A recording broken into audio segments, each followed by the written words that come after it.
नमस्कार, मी कीर्ती वीरेंद्र मोरे. मी आशा आहे आणि मी केळवा माहीम PSC तर्फे बोलत आहे. आज आपण सिकल सेल अॅनिमिया या अनुवंशिक आजाराबद्दल जाणून घेऊया.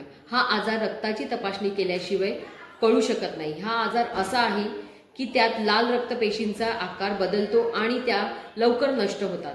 सामान्य पेशी गोल असतात आणि लवचिक असतात.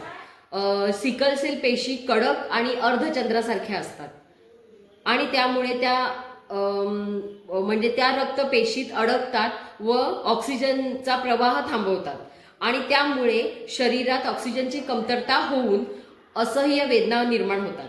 आणि ह्याच्यामध्ये दोन प्रकार आहेत, एक वाहक व एक रुग्ण. वाहकांमध्ये लक्षणं नसतात आणि रुग्णांना प्रचंड त्रास होतो. हा आजार आई वडिलांकडून मुलांना होतो. आई वडील वाहक असतील तर मुलांना रुग्ण होण्याची शक्यता 25% असते. म्हणून विवाहपूर्व रक्ताची तपासणी करणे अत्यंत गरजेचे आहे. आणि हा आजार पूर्ण बरा होत नाही, परंतु आपण त्याच्यावर प्रतिबंध नक्कीच करू शकतो.